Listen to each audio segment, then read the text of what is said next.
It saddens me to know that Lakshmi's home is like this. All the things that have been taken for granted all these years, a clean house, a clean toilet, a clean place for cooking, electricity, are all a distant dream to her. She doesn't have a real home. Lakshmi has been with me since I was born. She's been taking care of me for as long as I can remember. She taught me Kannada. She read me a lot of poems and even taught me how to play hopscotch. She raised my brother and I like her own children. She is so cheerful and warm, and she's such a strong woman. When I was a child, I used to ask her to tell me bedtime stories. She used to tell me about her home in her village. Over the past few years, as her son moved into the city, I've heard her talk about her land more and more. And then I wondered if there was something I could do about it, because she was someone so close to me and she lacked the basic need, a proper home. ನನಗೆ ಮೂರಲ್ಲಿ ಮನೆ ಇಲ್ಲ, ಏನಿಲ್ಲ. ಮನೆ ಬಾಗ್ಲಾಕ ಬಂದಿದ್ದೀನಿ, ಯಾರು ನೋಡೋರಿಲ್ಲ, ಯಾವ family ಇಲ್ಲ. ನಾನು ನನ್ನ ಮಗ ಇಬ್ಬರು ಬಿಟ್ಟರೆ ಯಾರಿಲ್ಲ. ನನ್ನ ಮನೆ ಇರಬೇಕು, ನನ್ನ ಮಗನ ಜೊತೆ ಇರಬೇಕು, ನನ್ನ ಫ್ಯಾಮಿಲಿ ಜೊತೆ ಇರಬೇಕು ಅಂತ ತುಂಬ ಆಸೆ ಪಡ್ತಾಯಿದ್ದೀನಿ. ಇನ್ನೂವರೆಗೂ ಏನು ಮಾಡೋಕ್ಕಾಗಿಲ್ಲ. ಲ್ಯಾಂಡ್ ಇದೆ ಅಮ್ಮ, ಮನೆ ಬಿದೋಗಿದೆ. ಮನೆ ಕಟ್ಟಬೇಕು ಅಂದರೆ 12 lakh ಬೇಕು. ಅದು ದುಡ್ಡಿಲ್ಲ, ಎಲ್ಲಿಂದ ತರೋದು ಅದು ನಾನು ಮುಂದೆ ಯೋಚನೆ ಮಾಡ್ತಾಯಿದ್ದೀನಿ. ಏನು ಮಾಡಬೇಕು, ಏನು ಬಿಡಬೇಕು, ಅದು ತುಂಬ ಯೋಚನೆ ಮಾಡ್ತಾಯಿದ್ದೀನಿ. ತುಂಬ ಕಷ್ಟ ಇದೆ.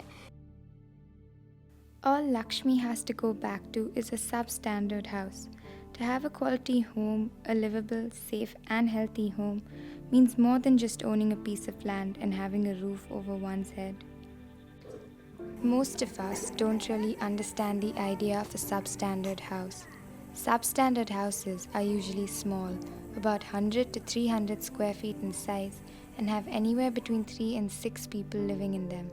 They are crowded and they don't have running water, a proper toilet, or sanitation.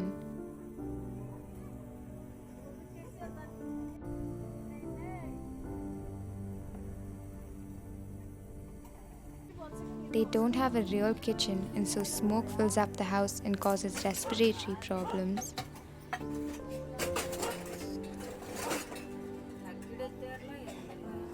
They don't have enough windows or light.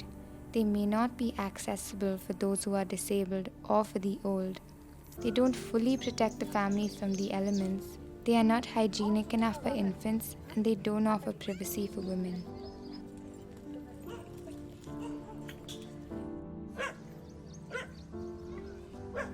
They also don't have enough storage space, a peaceful atmosphere, and may have leaky roofs, peeling paint, and asbestos partitions that are harmful to health. Basically, a substandard house is one that fails to support the physical and psychological well-being of the family, their health, growth, and social integration, which are aspects central to human well-being. Across the world, studies have shown that substandard housing is strongly associated with increased risk of disease, crime, social isolation, and decreased mental health. Substandard housing also affects access to education and income opportunities. So we are actually talking about not just the survival of these people, but also their identity and participation in our society, their right to health, to equal life expectancy, to a happier economic and social status, and to be a part of India's growing economy. Affordability of quality housing is a serious problem in India. And to think that a lot of Indians don't have a place to call home is something that really scares me. This is not just Lakshmi's story. I mean, look around. The homes they live in, they don't have proper coverage. They've all been telling us about the rains and how the rains affect them so much. And if the homes can't even withstand rain, then it means something. And the fact that they lack water is like, it's like the basic need, and they don't even have that. I've been spending a lot of time in the communities that have been living in substandard homes. I've been photographing their lives, understanding how they live, It's really not easy. And this has taught me how widespread the problem really is.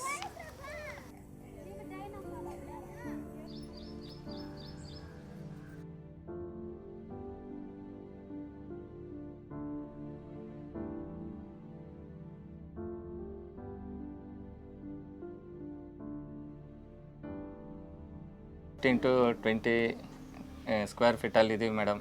ಮಳೆ ಬಂದಾಗ full ಫ್ಲೋಡೆಡ್ ಆಗುತ್ತೆ. ಇರೋ ಪರಿಸ್ಥಿತಿ ತುಂಬ ಕಷ್ಟ ಇದೆ. ನಾವು ಬೆಂಗಳೂರಲ್ಲಿದ್ರೂ ಇವಾಗ ನಾವಿರೋ ಜಾಗಕ್ಕೆ ಪವರ್ ಸಪ್ಲೈ ಇಲ್ಲ. ನಮ್ಮ ಜೀವನಕ್ಕೆ ಆಟೋ ಬಿಟ್ಟರೆ ಬೇರೆ ಏನೂ ಇಲ್ಲ. ಆಟೋ ರನ್ನಿಂಗ್ ಮಾಡಲೇಬೇಕು. ಎವ್ರಿ ಡೇ ನಾನು ಆಟೋಗೆ ಹೋದರೆ ಇಲ್ಲಿ ಯಾವ ಟೈಮಲ್ಲಿ ಎಲ್ಲಿರ್ತೀನಿ ಅಂತ ನನಗೂ ಗೊತ್ತಿರೋಲ್ಲ. ಟೈಮಿಂಗ್ಸು ಬರೋದು ಹೋಗೋದು ಗೊತ್ತಿರೋದಿಲ್ಲ. ಅದಕ್ಕೋಸ್ಕರ ನಮ್ಮ ಜೀವನಕ್ಕೆ ನಾವು ಆಟೋ ಓಡಿಸ್ಲೇಬೇಕು. ಅದು ಬಿಟ್ಟರೆ ಬೇರೆ ದಾರಿ ಇಲ್ಲ.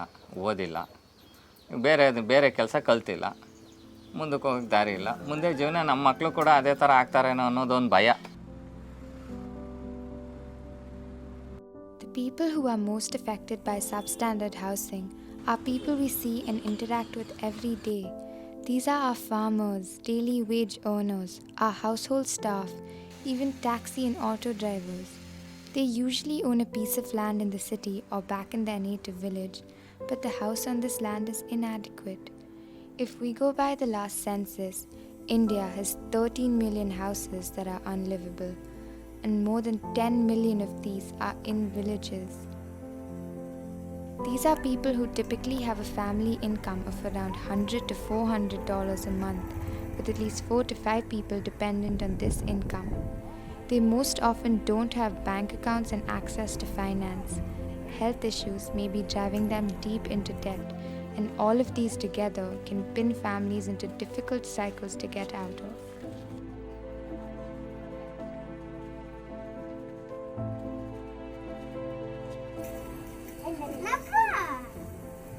Living in poverty is a curse, and I think among the most visible signs of this poverty is the lack of a home and the resulting lack of security and lack of self-esteem that comes from it. We did a market survey to see how we could tackle this situation, and unfortunately we find that there isn't enough market support to help people here living in this condition to get out of this situation. So ironically, even getting out of that state of poverty is such a struggle and a curse. Going ahead with this kind of a stressful situation, how does one assess the societal cost of all this? How does India get impacted with this kind of a condition being present all across the country? It's there in every city, every town. How do we get out of this whole quagmire? That is the whole challenge. And the answer, I think, would be sustainable social housing. So what we have come together and found is a viable way to go forward and to replicate going forward is this whole concept of co-creation. Several organizations have tried to solve the problem of substandard housing in the past, but with limited success.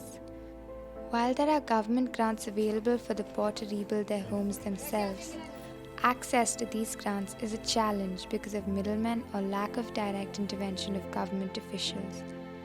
And fact is, today the cost of material and labor is higher than ever. We need social innovation. ಏನ್ ಮಾಡಬೇಕು next? ಯಾಕೆ ಓದಕ್ಕೆ interest ಇಲ್ವಾ? ಓದ್ಬಿಟ್ಟು job ಹೋಗೋಣ ಅಂತ. ಎಷ್ಟು ಓದಬೇಕು? ಡಿಗ್ರಿವರೆಗೂ.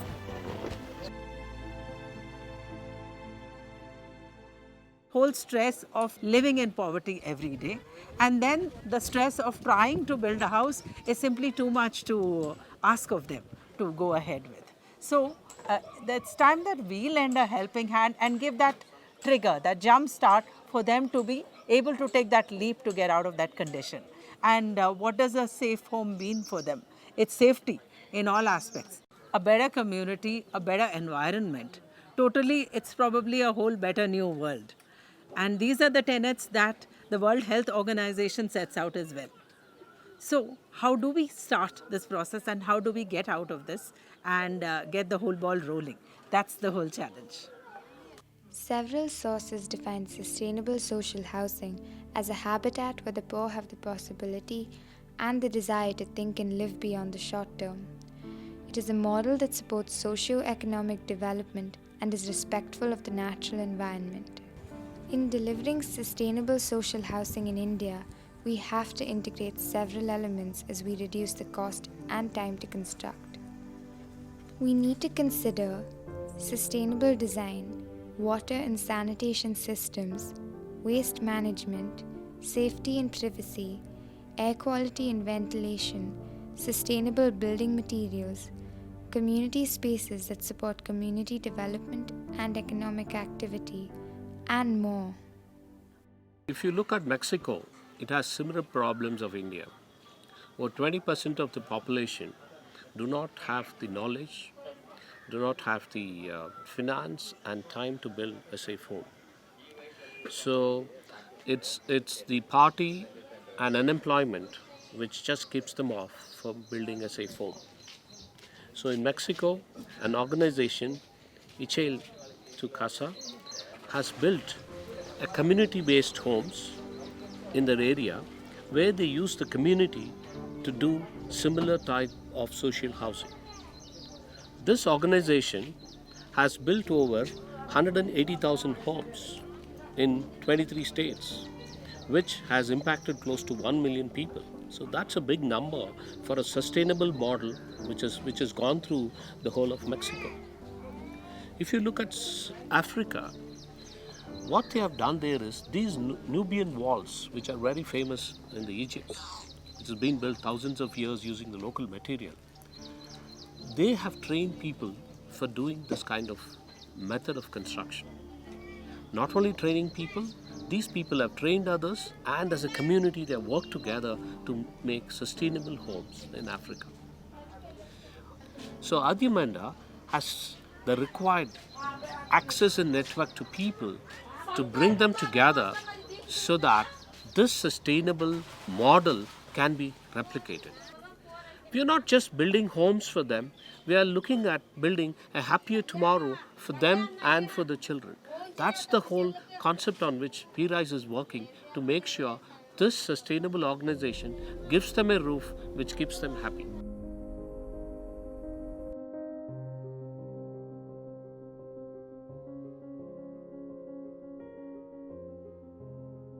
V-Rise started a year ago, and our first effort is in this very village.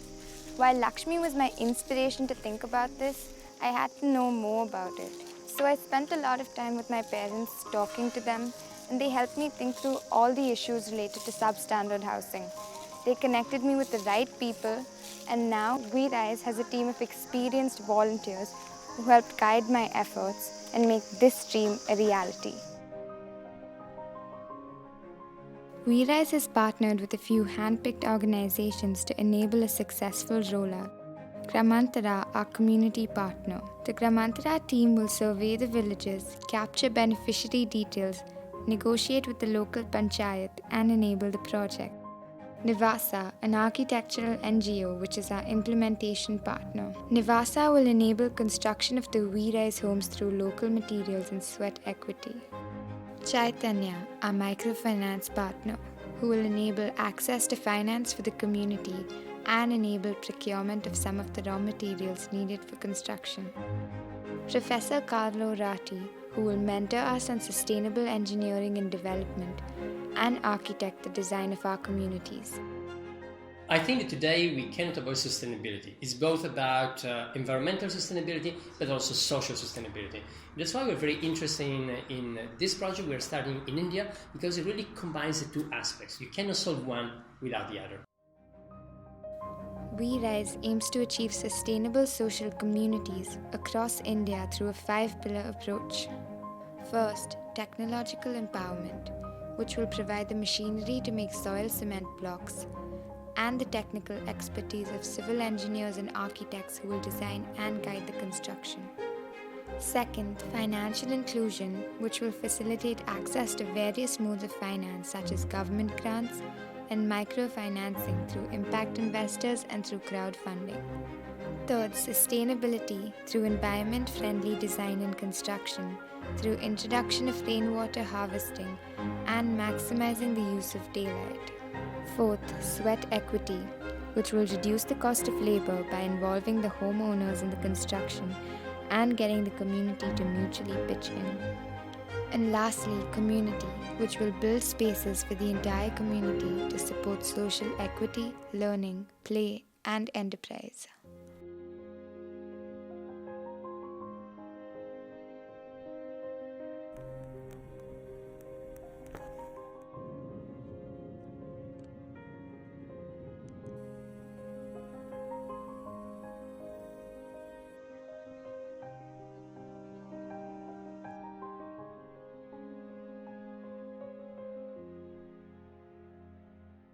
So we've done an impact study in 3 villages, and that's about 200 families as a whole.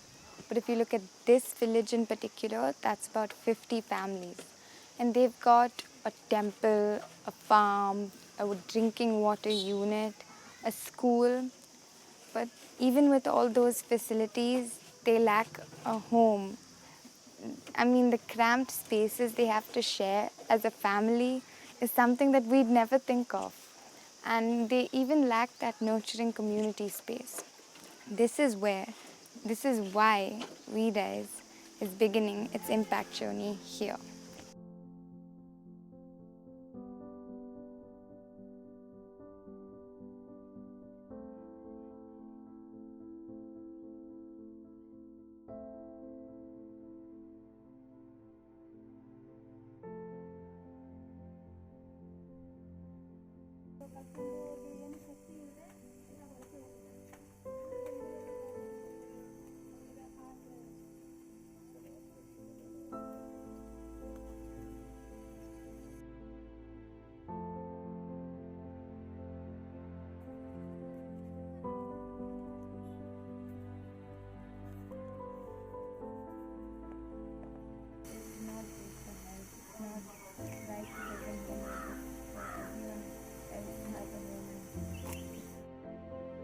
ಇದು ಹಳೆ ಮನೆ.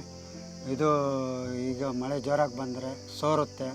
ಈ ಮಣ್ಣಲ್ಲಿ ಕಟ್ಟಿರೋದು, ಅಕಸ್ಮಾತ್ ವಿಪರೀತ ಮಳೆ ಆದರೆ ಬಿದ್ದೋಗುತ್ತೆ. ನಮ್ಮ ಹತ್ರ ಇನ್ವೆಸ್ಟ್ಮೆಂಟ್ ಮಾಡೋಕ್ಕೆ ದುಡ್ಡಿಲ್ಲ. ವ್ಯವಸಾಯದಲ್ಲಿ ಹಿಂದುಳಿದಿದ್ದೀವಿ. ಎಲ್ಲ ಬೆಳೆ ನಷ್ಟ ಆಗ್ತಾಯಿದೆ.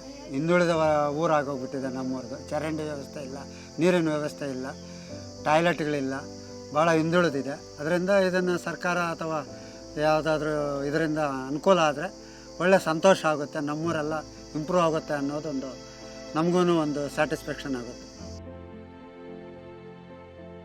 There's two ways to look at housing. Look at housing in terms of build infrastructure. It's about the bricks, it's about what you need to build.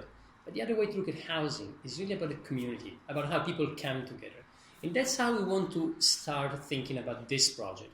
It's about a new platform for the community in order to strengthen it. We have adapted the soil cement block technology, which has two important aspects. One is it's a sustainable from environmental perspective, and second point, from construction, people use the soil from their local environment. We give the technology to them, say what kind of mix of cement and soil to be added, and then we train them with this, the soil cement block machines being installed at the site. So each brick is manufactured or molded at site. So it's hands-on from the owner or his family or the community around it. So it's a completely a community-oriented development than an individual business.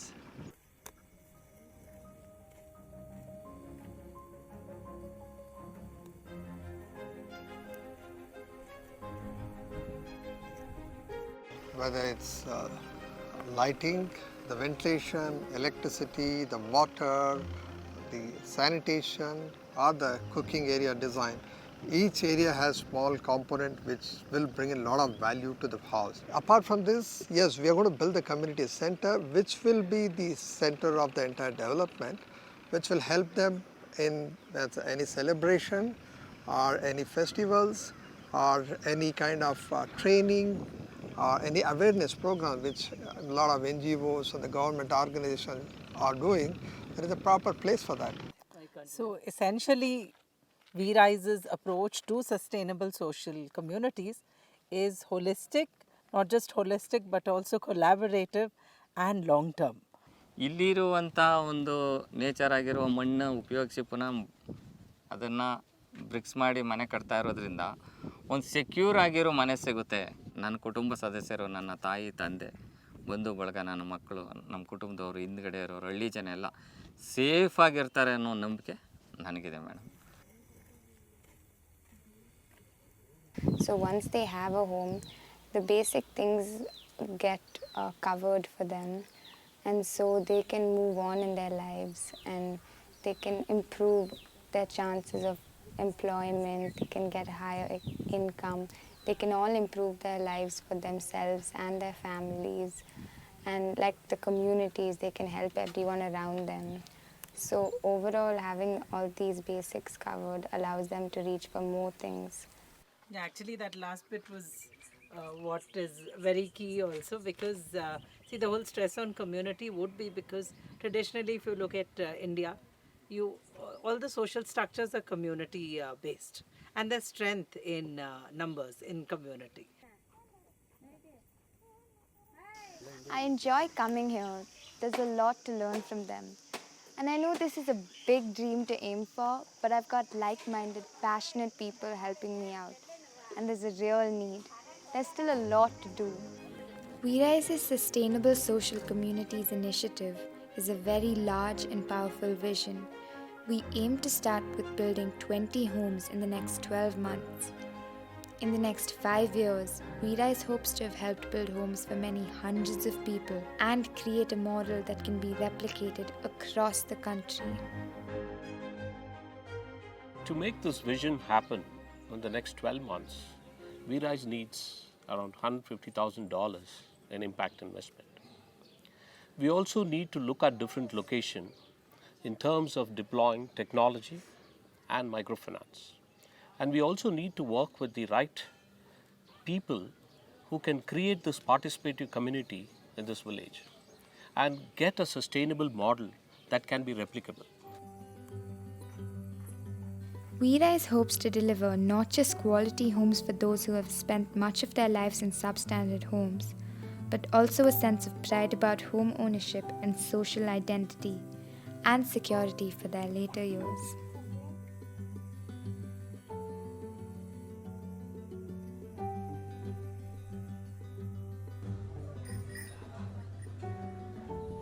Studies have shown that home ownership is a financial asset that is often the foundation for small businesses that generate employment and income. This is going to be particularly important for housebound women who can now begin to make a contribution to household income that would not otherwise be possible. And to enable this, post the building of these communities, we hope to provide the women with vocational training in tailoring, baking, toy making, animal farming, and more.